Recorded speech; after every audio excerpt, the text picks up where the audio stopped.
नमस्कार, स्वागत है। आप देख रहे हैं मीडिया छत्तीसगढ़। वक्त हो चुका है आज छत्तीसगढ़ की दिन भर की खबरों को जानने का, तो आइए एक नजर डालते हैं खबरों पर फटाफट अंदाज में।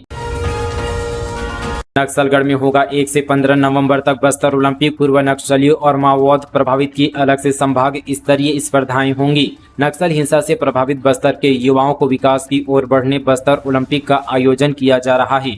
1 से 15 नवंबर तक होने वाले खेलों का मुख्य उद्देश्य युवाओं को खेलों से जोड़ना है। नक्सल हिंसा से प्रभावित पूर्व नक्सलियों और उनके पीड़ितों के बीच भी खेल का आयोजन किया जाएगा, जो केवल संभाग स्तर पर होगा। यह प्रयास उन लोगों के बीच सामंजस्य और शांति स्थापित करने के लिए किया गया है जिनके बीच लंबे समय से तनाव रहा है।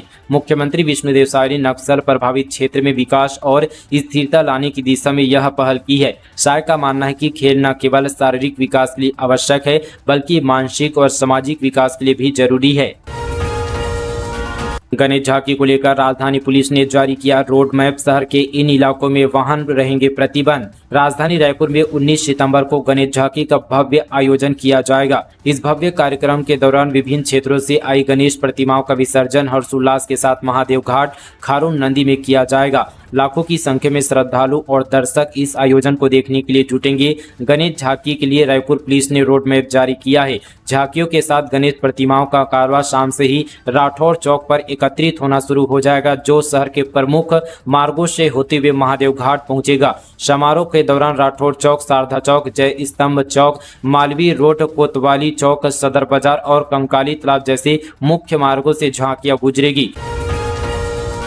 चिटफंड कंपनी धोखाधड़ी से पीड़ित 1,14,000 आवेदकों को अब भी रुपये मिलने का इंतजार। बिलासपुर जिले के 5 ब्लॉक में चिटफंड कंपनियों ने लगभग 2 लाख से अधिक लोगों को रुपये दुगने व 3 गुने कर लौटाने का झांसा देकर PN gold company, gold infra venture limited, career dream education academy, AISECT व पीएनजी ग्लोबल कंपनी समेत अन्य कंपनियों ने 292 करोड़ से अधिक की धोखाधड़ी की है। शासन ने कुछ चिटफंड कंपनियों की संपत्तियों को न्यायालय के आदेश पर कुर्क कर रुपये वितरित किए। जिले के अधिकांश लोग ऐसे हैं जिन्हें रुपये मिले ही नहीं। इनकी संख्या 1,14,000 है, जो अब एक बड़े आंदोलन की रूपरेखा तैयार कर अपने रुपये वापस पाने नेहरू चौक पर धरना प्रदर्शन कर रहे हैं। एक लोटा जल चढ़ा दो, जीवन में कुछ मत करो। पूर्व सीएम भूपेश बघेल बोले, यह आस्था नहीं भाजपा का फैलाया अंधविश्वास है। पूर्व मुख्यमंत्री भूपेश बघेल ने कहा कि एक लोटा जल चढ़ा दो और जीवन में कुछ मत करो। बच्चों को मत पढ़ाओ, खेत में काम मत करो, बस एक लोटा जल चढ़ा दो, सब ठीक होगा। हम इसे आस्था नहीं कह सकते। यह आस्था नहीं बल्कि भाजपा द्वारा फैलाया गया अंधविश्वास है। दरअसल बालोद जिले के गुरूर ब्लॉक के ग्राम जीवरतला में एक कार्यक्रम का आयोजन किया गया, जिसमें उन्होंने कहा कि अगर बच्चे पढ़ेंगे नहीं तो क्या बनेंगे। भगवान कृष्ण गाय चराते थे, भगवान राम वन वन भटकते थे। पूर्व मुख्यमंत्री ने सनातन धर्म का जिक्र करते हुए भाजपा को निशाने पर लिया। उन्होंने आरोप लगा कि भाजपा सनातन का सहारा लेकर लोगों में झूठ और भ्रम फैलाने की कोशिश कर रही है, जिसे हम किसी भी कीमत पर स्वीकार नहीं कर सकते। अगर हमने इसे स्वीकार कर लिए तो आने वाले दिनों में सामाजिक व्यवस्था पर इसका असर पड़ेगा। मध्य प्रदेश की शराब पी रहे हैं बस्तरवासी। 190 पेटी अवैध अंग्रेजी शराब बरामद। जगदलपुर में कोतवाली थाना क्षेत्र के ग्राम आसना में पुलिस ने बड़ी कार्रवाई करते हुए एक आरोपी को धर दबोचा, जिसके द्वारा मध्य प्रदेश की शराब को बस्तर में लगातार खपाया जा रहा था। मध्य प्रदेश की शराब से बस्तरवासी अपने गले को तर कर रहे थे, लेकिन मुखबिर की सूचना पर पुलिस ने कार्रवाई करते हुए आरोपी को गिरफ्तार करने के साथ ही 190 पेटी शराब भी जब्त किया गया है। सीएम साय ने हितग्राहियों के पखारे चरण। 5,11,000 परिवारों के आवास का सपना हुआ पूरा। वर्चुअली जुड़े पीएम मोदी। प्रधानमंत्री नरेंद्र मोदी ने अपने जन्मदिन के मौके पर छत्तीसगढ़ राज्य के 5,11,000 से अधिक आवासीन परिवारों को स्वयं का पक्का मकान बनाने के लिए पहली किस्त 2,044 करोड़ रुपए की राशि सीधे उनके बैंक खातों में ऑनलाइन ट्रांसफर की। मोर आवास मोर अधिकार कार्यक्रम राजधानी स्थित रायपुर के इंडोर स्टेडियम में आयोजित हुआ। प्रधानमंत्री मोदी इस कार्यक्रम में वर्चुअली शामिल हुए। उन्होंने आवास निर्माण के लिए चयनित हितग्राहियों को प्रथम किस्त की राशि अंतरित करते हुए हितग्राहियों को बधाई और शुभकामनाएं दी। प्रधानमंत्री मोदी ने कहा कि समाज के गरीब और कमजोर तबके के लोगों के जीवन में खुशहाली लाना ही उनकी सरकार का लक्ष्य रहा। 10 सालों में हमने इस लक्ष्य को हासिल करने में शानदार सफलता अर्जित की। इस मौके पर 23,000 से अधिक शहरी परिवारों को उनके निर्मित आवासों की चाबी, आवास का पूर्णता प्रमाण पत्र, द्वार तोरण, पूजा सामग्री प्रदान किया गया।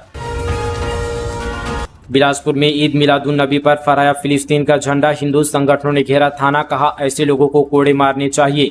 बिलासपुर में ईद मिलादुन्नबी के दिन सड़कों पर फिलिस्तीन के झंडा फहराने पर हंगामा हो गया। हिंदू संगठनों ने विरोध जताते हुए बीते दिनों थाने का घेराव कर दिया और जमकर नारेबाजी की। उनकी शिकायत पर पुलिस ने 16 लोगों को गिरफ्तार किया है। जानकारी के मुताबिक शहर में सोमवार को ईद मिलादुन्नबी के त्योहार के मौके पर मुस्लिम समुदाय के लोगों ने जुलूस निकाला। साथ ही जगह जगह बैनर, पोस्टर और झंडे भी लगाए गए थे। इस दौरान तारबहार क्षेत्र के खुदीराम बोस चौक के पास सड़क पर कई जगह फिलिस्तीन के झंडे लगा दिए गए। इसका किसी ने वीडियो बना लिया और वायरल कर दिया। बीते दिन यहां पर वीडियो सामने आया तो हिंदू जागरण मंच के कार्यकर्ता आक्रोशित हो गए। उन्होंने थाने का घेराव कर दिया और नारेबाजी करने लगे। इसके बाद पुलिस मौके पर पहुंच गई और उसने फिलिस्तीन के झंडे उतरवाकर जब्त कर लिए।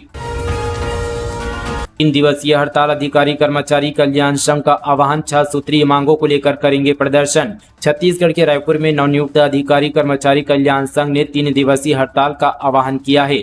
इस दौरान सभी कर्मचारी आज से 20 सितंबर तक प्रदर्शन करेंगे। कर्मचारियों का वेतन प्रति माह ट्रेजरी के माध्यम से जारी करने समेत 6 सूत्रीय मांगों को लेकर प्रदर्शन करेंगे। हड़ताल अवधि में प्रदेश के सारे निकाय में सभी प्रकार के मूलभूत सुविधाएं और कार्य बंद रहेंगे।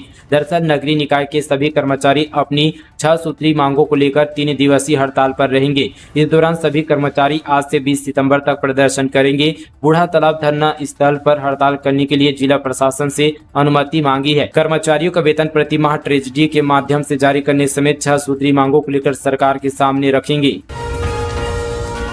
दरिमा एयरपोर्ट पर 72 सीटर विमान का trial run. Airlines air Surguja Bilaspur से शुरू करेगी हवाई सेवा। वाराणसी, कोलकाता और दिल्ली, हैदराबाद की भी बढ़ेगी कनेक्टिविटी। सरगुजा जिले के दरिमा एयरपोर्ट से हवाई सेवा शुरू करने की डीजीसी की अनुमति के बाद एयरलाइंस एयर ने 72 सीटर प्लेन उतारकर ट्रायल रन पूरा कर लिया। एयरलाइंस एयर का 72 सीटर प्लेन बिलासपुर से उड़ान भरकर दरिमे में उतरा। शुरुआत में कंपनी बिलासपुर के लिए हवाई सेवा शुरू करेगी। इसके बाद वाराणसी, कोलकाता, दिल्ली और हैदराबाद के लिए कनेक्टिंग फ्लाइट सेवा शुरू किए जाने की संभावना है। ट्रायल रन के बाद डीजीसी नियमित उड़ान के लिए अनुमति देगा। सिटी बस से हुई कबाड़, सरकार को 4 करोड़ 80 लाख का नुकसान, सेवा पूरी तरह से ठप। कबीरधाम जिला मुख्यालय में परिवहन सुविधा के लिए गिनती के साधन है, जिसमें पहला स्थान बसों का ही है। दूसरे नंबर पर निजी वाहन है, जो स्वयं के वाहन से आवागमन करते हैं। लेकिन जनता को निजी बस संचालकों की मनमानी से बचने के लिए थोड़ी राहत के साथ सिटी बस सेवा शुरू की गई थी, जो आज पूरी तरह से ठप हो गई है। बस कबाड़ में तब्दील हो गया है। पार्ट्स एक एक कर गायब हो रहे हैं। देखने वाला कोई नहीं है। नगर पालिका के ट्रांसपोर्ट नगर अटल आवास के पास ये बसें किस हालत में है, तस्वीरों से समझा जा सकता है। खास तोहफे को लेकर भक्तों में उत्साह। मां दंतेश्वरी के चांदी के सिक्के में हेड में रहेगी माता की तस्वीर, टेल में मंदिर की। बस्तर की आराध्य देवी मां दंतेश्वरी मंदिर के खजाने में 122 किलोग्राम चांदी जमा है। चांदी का उपयोग सिक्कों के निर्माण में करने का निर्णय लिया गया है। अभी सिर्फ 10 किलो चांदी को गलाकर सिक्का बनाया जा रहा है। इस सिक्के में एक तरफ दंतेश्वरी माता की तस्वीर होगी, दूसरी तरफ मंदिर की तस्वीर बनी होगी। अभी तक सिक्का बनकर तैयार नहीं हुए हैं, पर मंदिर कमेटी के द्वारा सोनार को इसका डेमो भेज दिया गया है। पंडित रविशंकर शुक्ल विश्वविद्यालय में बढ़ाई गई प्रवेश की तिथि, अब 30 सितंबर तक आवेदन कर सकेंगे छात्र। पंडित रविशंकर शुक्ल विश्वविद्यालय की तरफ से संबद्ध कॉलेजों में प्रवेश की तिथि को बढ़ाकर 30 सितंबर कर दिया गया है। छात्र हित में फैसला लेते हुए विश्वविद्यालय ने प्रवेश के लिए तारीख बढ़ा दिया है, जिसके बाद अब छात्र पंडित रविशंकर विश्वविद्यालय में प्रवेश ले सकते हैं। इसलिए पंडित रविशंकर शुक्ल विश्वविद्यालय की ओर से अधिसूचना जारी कर दी गई है। रायपुर पुलिस ने गुड सेमरिटन्स को दिया अवार्ड। 4 नेक व्यक्तियों ने हादसों में घायल लोगों की बचाई थी जान। शहर में लगेंगे फोटो और पोस्टर। रायपुर पुलिस ने 4 गुड सेमरिटन्स को सम्मानित किया। एसएसपी संतोष सिंह ने सड़कों पर बड़े फ्लैक्स में इनके फोटो लगाने के निर्देश दिए हैं। ऐसे अन्य लोग भी सड़क हादसे में घायलों की मदद के लिए मोटिवेट होंगे। पुलिस ने पर 4 गुड सेमरिटन्स को सम्मानित किया। अलग अलग मौके पर घायलों की जान बचाने में मदद की थी। सड़क दुर्घटनाओं में कमी लाने और घायलों को तुरंत इलाज उपलब्ध करवाने वाले व्यक्तियों को उच्चतम न्यायालय से गुड सेमरिटन यानी नेक व्यक्ति की संज्ञा दी गई है। साथ ही इन्हें मोटिवेट और इनाम देने के लिए भी निर्देशित किया गया है। विधायक देवेंद्र यादव को नहीं मिली राहत, कोर्ट ने फिर बढ़ाई न्यायिक रिमांड। कांग्रेस विधायक देवेंद्र यादव को एक बार फिर से राहत नहीं मिली। न्यायिक रिमांड कोर्ट ने फिर 30 सितंबर तक न्यायिक रिमांड बढ़ा दी है। बता दें कि बलौदाबाजार हिंसा मामले में पुलिस ने 17 अगस्त को देवेंद्र यादव को गिरफ्तार किया था। वहीं यहाँ पर बीते दिन रिमांड खत्म होने पर फिर सीजेएम कोर्ट में वीडियो कॉन्फ्रेंसिंग से सुनवाई हुई, जहाँ पर कोर्ट ने 30 सितम्बर तक उनकी रिमांड बढ़ा दी है। छत्तीसगढ़ में निगम मंडल आयोग की पहली लिस्ट फाइनल महर्ष के सिंहदेव जूदेव सहित 16 नामों पर सहमति। दूसरी सूची निकाय चुनाव के बाद छत्तीसगढ़ में राजनीतिक नियुक्तियों का भाजपा नेताओं का इंतजार अब खत्म होने वाला है। निगम मंडल बोर्ड और आयोग में अध्यक्ष पद के लिए पार्टी पदाधिकारियों में सहमति बन गई है। बीजेपी के सूत्रों के अनुसार आने वाले कुछ दिनों में लिस्ट जारी होगी। पहली लिस्ट में प्रवक्ता, पूर्व मंत्री, वरिष्ठ पदाधिकारी सहित कई नाम लगभग तय हैं। इनके अलावा संजय श्रीवास्तव और केदार गुप्ता में से किसी एक को निगम या मंडल का अध्यक्ष बनाए जाने की चर्चा जारी है। निगम मंडलों और बोर्ड और आयोग में नियुक्तियां 2 चरणों में होगी। पहली लिस्ट में 16 नामों पर सहमति बनी है। ये लिस्ट जल्द जारी हो सकती है। वहीं दूसरी लिस्ट नगरीय निकाय चुनाव के बाद आने की संभावना बीजेपी नेताओं ने जताई है।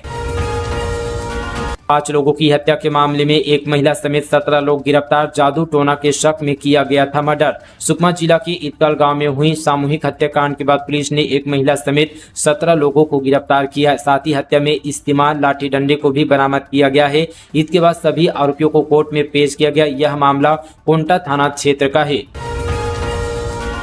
अधीक्षिका के इस्तीफे पर रो रही छात्राएं, स्कूल में ही 4 दिन से रोका। मैडम बोली राजनीतिक दबाव में छोड़ी नौकरी। बस्तर दंतेवाड़ा जिले की सरहद स्थित बागमुंडी पनेड़ा में कन्या आश्रम शाला की अधीक्षिका सुखमती सोरी ने इस्तीफा दे दिया है। इस पर आश्रम में पढ़ने वाली छात्राएं फुट फुट कर रो रही है। उन्होंने स्कूल में ही अधीक्षिका को रोक रखा है और 4 दिन से जाने नहीं दे रही है। अधीक्षिका सुखमती सोरी से कई छात्राएं गले मिलकर रोई तो कईयों ने पैर पकड़ लिया। इसका वीडियो भी सामने आया है। छात्राओं को डर है कि मैडम चली गई तो दोबारा नहीं आएंगी। वहीं अधीक्षिका का कहने की राजनीतिक दबाव के चलते उन्होंने इस्तीफा दिया है। यह अधीक्षिका ने बताया कि उन पर लगातार राजनीतिक रूप से दबाव बनाया जा रहा था। हालांकि किस नेता ने और क्या दबाव बनाया था इसे स्पष्ट नहीं किया है। फर्जी शेयर ट्रेडिंग ऐप के जरिए ठगी करने वाले गिरोह का पर्दाफाश। बस्तर पुलिस ने 4 अंतर्राज्यीय आरोपियों को किया गिरफ्तार। दुबई कनेक्शन का हुआ खुलासा। फर्जी शेयर ट्रेडिंग ऐप के जरिए लाखों की ठगी करने वाले अंतर्राज्यीय ठग गिरोह का बस्तर पुलिस ने पर्दाफाश किया है। पुलिस ने 4 सदस्यों को गुजरात के सूरत से गिरफ्तार किया है। बस्तर पुलिस के अनुसार दुबई से संचालित गिरोह इन्वेस्टमेंट स्कैम को बेहद शातिर तरीके से अंजाम दिया जा रहा है। अब तक इस गिरोह के खिलाफ देश भर में 6 करोड़ रुपए की ठगी की FIR दर्ज की जा चुकी है। प्रदेश के सभी जिलों में खुलेंगे दाल भात केंद्र। मजदूरों के बच्चों को शिक्षा के लिए मिलेगी आर्थिक मदद। मुख्यमंत्री विष्णुदेव साय की घोषणा। छत्तीसगढ़ के सभी जिलों में दाल भात केंद्र शुरू किए जाएंगे। प्रदेश में यह पहले से चल रहा था लेकिन बंद कर दिया गया था। मुख्यमंत्री विष्णुदेव साय ने रायपुर में भगवान विश्वकर्मा जयंती पर आयोजित राज्य स्तरीय श्रमिक सम्मेलन में इसका ऐलान किया है। प्रदेश के श्रम विभाग में पंजीकृत श्रमिक परिवारों के बच्चों को हॉस्टल में निःशुल्क अध्ययन की सुविधा देने के लिए अटल उत्कृष्ट शिक्षा सहायता योजना शुरू करने की भी घोषणा की है। एक लोटा जल पर सियासी तकरार। पूर्व सीएम बघेल बोले अंधविश्वास फैला रही है भाजपा। सीएम का पलटवार, कहा विनाश काले विपरीत बुद्धि। पूर्व मुख्यमंत्री भूपेश बघेल के बयान को लेकर विवाद खड़ा हो गया है। मुख्यमंत्री विष्णुदेव साय ने भूपेश बघेल के बयान को सनातन धर्म की आस्था का मजाक उड़ाने वाला बयान कहा। उन्होंने कड़ी प्रतिक्रिया देते हुए कहा कि बघेल का बयान विनाश काले विपरीत बुद्धि का उदाहरण है। साय ने आरोप लगाया कि बघेल सरकार पहले ही हाथ धो चुके हैं, इसलिए अब वे उटपटांग बयान दे रहे हैं। मुख्यमंत्री ने यह भी कहा कि कांग्रेस ने राम मंदिर के निमंत्रण को ठुकरा दिया और अब सनातन धर्म पर टिप्पणी कर रही है। साय ने सवाल उठाया कि ऐसे बयानों से और क्या उम्मीद ही की जा सकती है।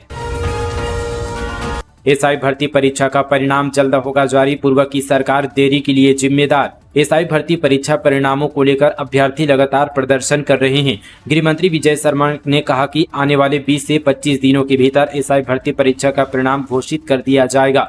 रिजल्ट जारी को लेकर हमने पूरी तैयारी कर ली है। डिप्टी सीएम विजय शर्मा ने कहा कि रिजल्ट में देरी होने की वजह पीछे पूर्व की सरकार है। 5 सालों तक कांग्रेस की सरकार ने परीक्षा परिणाम घोषित नहीं किया। हम जल्द ही रिजल्टों को जारी करने जा रहे हैं। रिजल्टों को जारी करने में 20 से 25 दिनों का वक्त लगेगा। खाद्य तेलों में लूट का बड़ा खेल। आयात शुल्क के नाम पर पुराने स्टॉक में ही 30 रुपए तक बढ़ा दिए दाम। खाद्य तेलों में आयात शुल्क बढ़ने के बाद प्रदेश भर में पुराने स्टॉक में मुनाफाखोरी का जमकर खेल हो रहा है। जहां डुमर तराई थोक बाजार के कारोबारियों ने सोया और राइस ब्रांड जैसे तेलों में 20 रुपए प्रति लीटर तक का इजाफा कर दिया है। वहीं रायपुर शहर के छोटे थोक कारोबारियों ने भी कीमत 20 रुपये और चिल्हर दुकानों ने कीमत में 30 रुपए तक का इजाफा कर दिया है। जो सोया तेल बीते शुक्रवार को थोक में 100 रुपये और चिल्हर में 110 रुपए था वह अब 140 रुपए में बेचा जा रहा है। इस तरह से राइस ब्रांड का हरेली तेल भी थोक में 100 रुपए और चिल्हर में 110 रुपए बिक रहा था, उसको 140 रुपए में बेचा जा रहा है। डूमर तराई बाजार में रोज खाद्य तेलों का ही कारोबार रोज का 80 लाख से 1 करोड़ का होता है। तो दोस्तों ये थी आज की तमाम छत्तीसगढ़ की बड़ी और ताज़ा खबरें। चलिए दोस्तों आज के लिए बस इतना ही, तब तक के लिए जय हिंद, जय छत्तीसगढ़, जय जोहार।